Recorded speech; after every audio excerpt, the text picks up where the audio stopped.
fiel, Señor.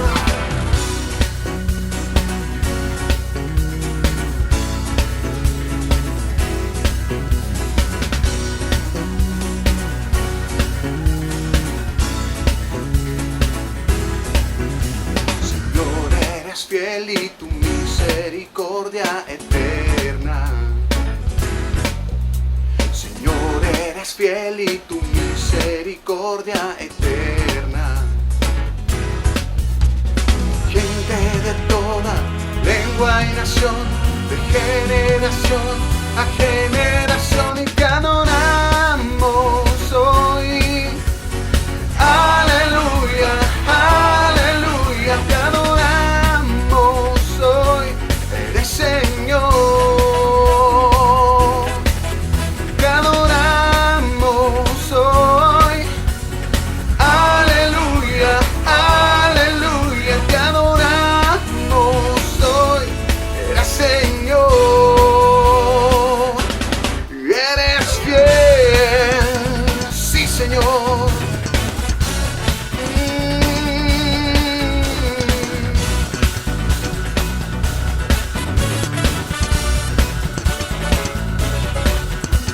Señor, eres fiel y tu misericordia eterna. Señor, eres fiel y tu misericordia eterna. Gente de toda lengua y nación, de generación a generación, y te adoramos hoy. Aleluya, aleluya, te adoramos hoy. Eres Señor. Te adoramos hoy. Aleluya. Te adoramos hoy. Eres Señor. Eres fiel. Sí, Señor, sí, Señor. Tan fiel, tan fiel.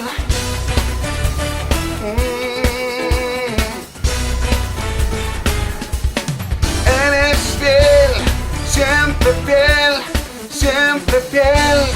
Eres fiel, tú eres fiel, siempre fiel, siempre fiel. Tú eres fiel, eres fiel, siempre fiel, siempre fiel. Tú eres fiel, siempre fiel. Tú eres fiel, siempre fiel.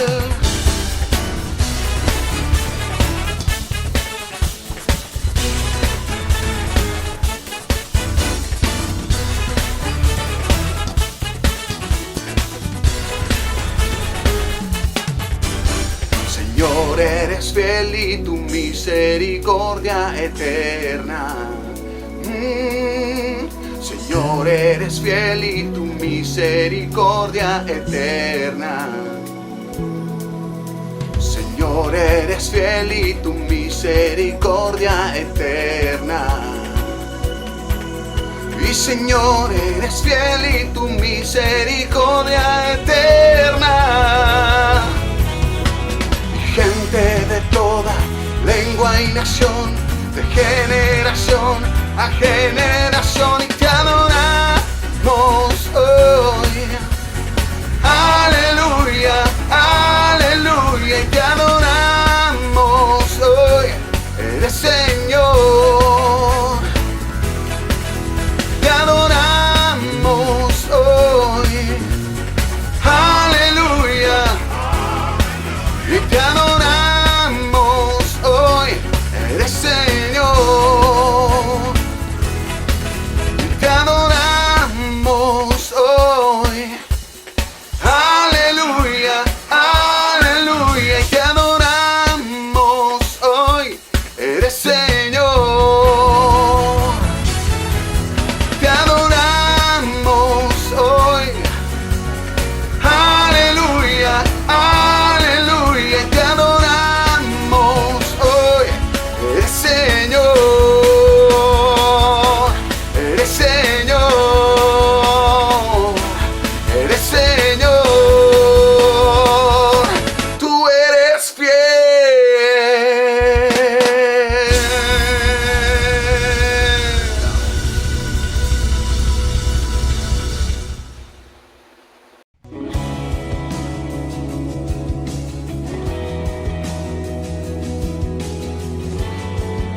el que viene.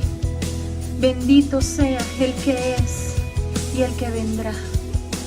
Hosana en las alturas a ti, mi Rey. Hosana a ti, Jesús, que reinas en las alturas, Señor, porque tú eres digno de la alabanza, digno de toda la adoración, Señor. Y a ti, Señor, nos postramos, Señor. Creemos que se está levantando una generación que te ama, una generación, Señor, que busca tu presencia, Señor. Por eso clamamos, por eso nosotros te exaltamos, Señor. Gracias, Rey, porque tú eres digno de la adoración y digno de toda alabanza. Gracias, Padre, en el dulce nombre de Jesús. Amén y amén.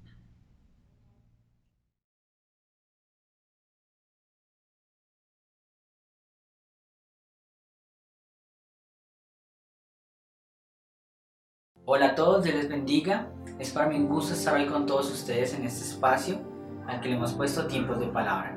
Hoy quisiera poder compartir con todos ustedes una reflexión a la luz de las Escrituras a la que le he puesto por nombre Jesús está en control. En la vida no siempre vamos a tener un camino llano sin dificultades. Este año, por ejemplo, nos ha demostrado que las tempestades pueden llegar en cualquier momento y pueden cambiar nuestro panorama o nuestras expectativas, o pueden traer crisis que realmente no sabemos manejar. Por eso, pensando en esto, quise buscar en la palabra una respuesta e encontré una en el libro de Marcos, capítulo 4, del versículo 35 al 41, y me gustaría que juntos lo pudiéramos leer. Al atardecer, Jesús dijo a sus discípulos: «Crucemos al otro lado del lago». Así que dejaron las multitudes y salieron con Jesús en la barca, aunque otras barcas lo siguieron. Pronto se desató una tormenta feroz y olas violentas entraban en la barca, la cual empezó a llenarse de agua. Jesús estaba dormido en la parte posterior de la barca, con la cabeza recostada en una almohada. Los discípulos lo despertaron. «Maestro, ¿no te importa que nos ahoguemos?», gritaron. Cuando Jesús se despertó, reprendió al viento y dijo a las olas: «Silencio, cálmense». De repente, el viento se detuvo y hubo una gran calma. Luego él les preguntó: «¿Por qué tienen miedo? ¿Todavía no tienen fe?». Los discípulos estaban completamente aterrados. «¿Quién es este hombre?», se preguntaban unos a otros. «Hasta el viento y las olas lo obedecen». Esta historia nos sitúa en Galilea, específicamente en el mar de Galilea, en un momento en el que los discípulos ven a Jesús anunciar que el reino de Dios se ha acercado. Ven a Jesús sanando personas, ven a Jesús liberando a personas de demonios, pero sobre todo ven a Jesús haciendo algo que para la época es revolucionario, y es perdonar pecados. Obviamente esto crea una conmoción muy grande en el que muchas personas empiezan a tener diferentes posturas, ¿sí? Hay quienes siguen a Jesús, hay quienes están dudando y hay quienes lo rechazan, por ejemplo, como los líderes de Israel. Muchas personas ven a Jesús decir que Él es el Mesías, pero no ven ese Mesías que ellos estaban esperando. Este es el caso de los discípulos también. Ellos están todavía preguntándose en este momento de la historia: ¿quién es Jesús? Y aquí es cuando empieza la historia de la barca. Luego de observar este panorama, me gustaría que viéramos tres elementos importantes en este relato.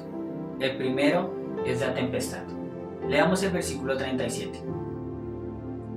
Pronto se desató una tormenta feroz y olas violentas entraban en la barca, la cual empezó a llenarse de agua. La tempestad tipifica esa crisis que puede llegar a nuestra vida de forma externa o interna. Puede ser, por ejemplo, la falta de empleo, o puede ser un problema de salud, o puede ser el fallecimiento de un ser querido. También puede ser de forma interna, una crisis de ansiedad, por ejemplo, producto de todo lo que estemos pasando en ese momento. En la vida se pueden presentar diferentes tipos de tempestades en muchas áreas de nuestra vida. Por ejemplo, pueden levantarse tempestades en áreas de nuestra vida donde nosotros nos sentimos más seguros, o normalmente tendríamos fácilmente una solución para cualquier problema. Pero algo cotidiano se puede convertir en un gran problema, algo que nos saca de nuestra zona de confort, que nubla nuestro entendimiento y que nos hace entrar en crisis. Eso le pasó justamente a los discípulos. Ellos eran pescadores experimentados, llevaban años en la pesca, llevaban años conociendo el mar, ellos conocían el mar de Galilea. Pero aún así esta tempestad o esta tormenta era tan grande que nubló su entendimiento. Ellos entraron en crisis, no supieron qué hacer y verdaderamente pensaron que iban a morir. El segundo elemento que me gustaría que viéramos sería el corazón de los discípulos. El versículo 38 en la parte B dice así: los discípulos lo despertaron. Maestro, ¿no te importa que nos ahoguemos?, gritaron. La tempestad es ese detonante que nos permite ver el corazón de los discípulos. Ellos aún luchan con la idea de definir quién es Jesús para ellos. La angustia se apodera de sus corazones y por eso son presa fácil del temor y pierden el juicio.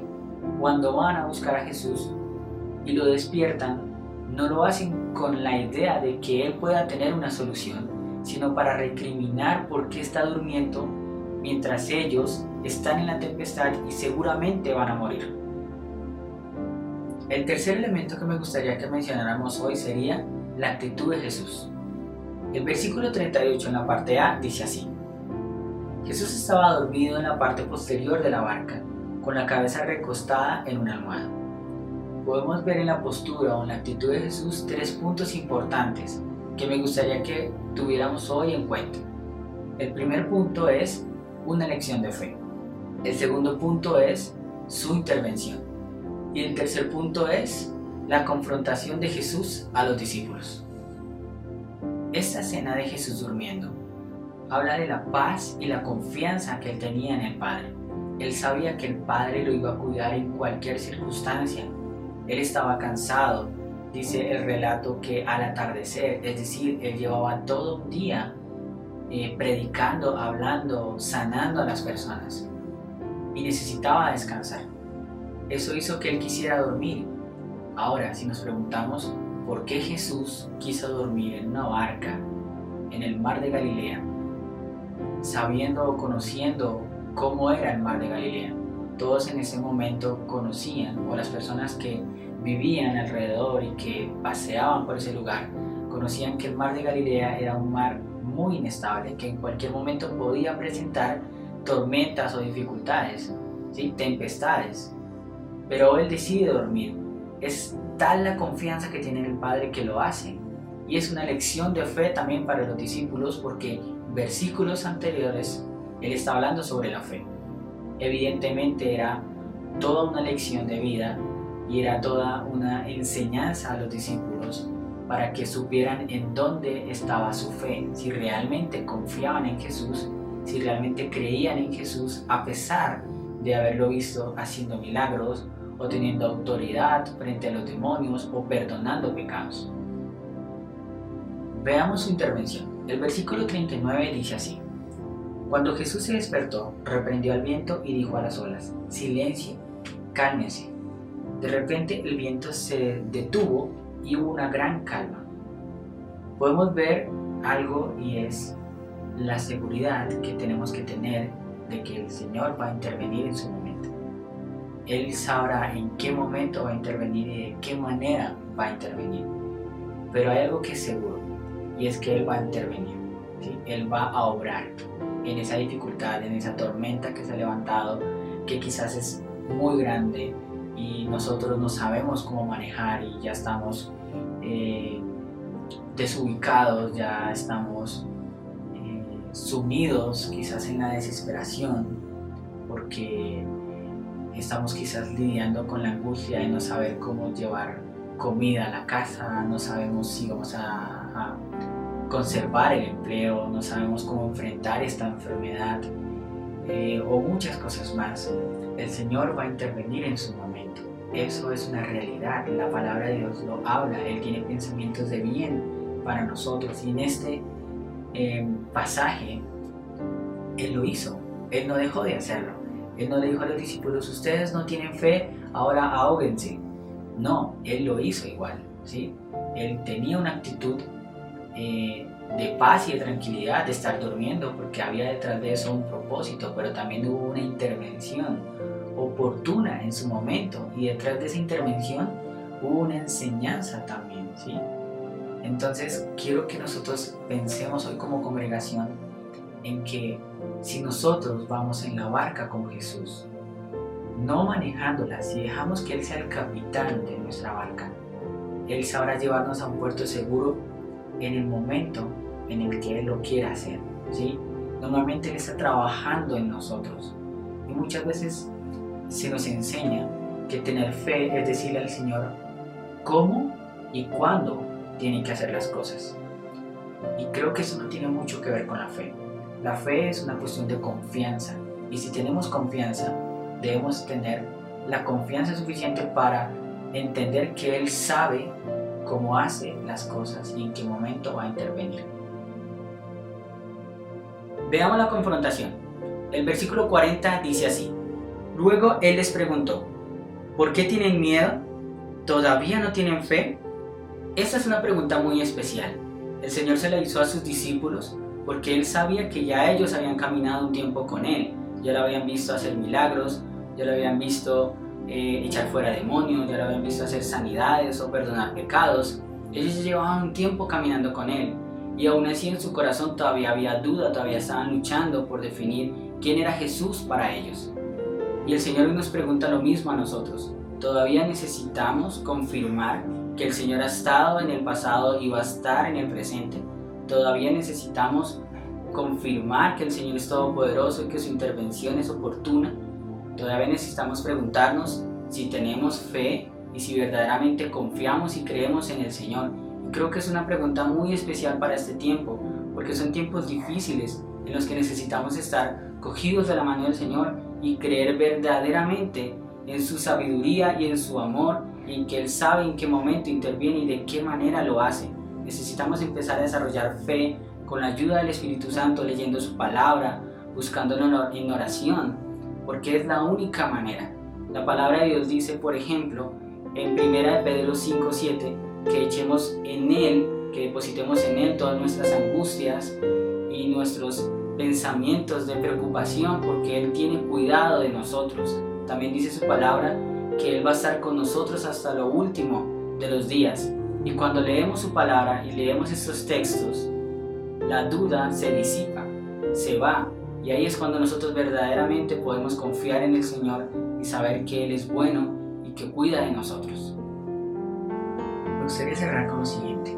Sé que no ha sido un año nada fácil para ninguno de nosotros y que hemos podido quizás enfrentar muchas crisis, muchos problemas a diferentes escalas, y el Señor conoce eso y quiere recordarnos lo siguiente, y es que si Él está en la barca, Él está en control, que Él conoce muy bien lo que nos está sucediendo, y si lo ha hecho, si ha intervenido en el pasado, va a intervenir ahora también, pero quizás no va a intervenir como nosotros queremos que lo haga, porque hay un propósito en las cosas que suceden en nuestra vida. Pero algo seguro, y es que va a intervenir. Esta es una palabra de confrontación, claro que sí, pero también es una palabra de esperanza, ¿sí? El pasaje termina hablando de los discípulos y la sensación de temor que queda en ellos, de preguntarse quién es esta persona que puede callar, que puede darle orden a la naturaleza. Y creo que no debe ser nuestra actitud, obviamente. Nuestra actitud debe ser una actitud de confianza en el Señor, en que Él conoce en qué momento va a intervenir y sabe de qué manera lo va a hacer, porque Él es más sabio y sus pensamientos están por encima de los nuestros. Tengamos esperanza en que el Señor conoce nuestra necesidad, el que tiene cuidado de nosotros. Pongamos nuestras angustias y nuestra ansiedad en el Señor, porque Él tiene cuidado de nosotros. Espero que el Señor nos permita recordar siempre esta palabra, nos llene de paz y de confianza en Él. Bendiciones para todos.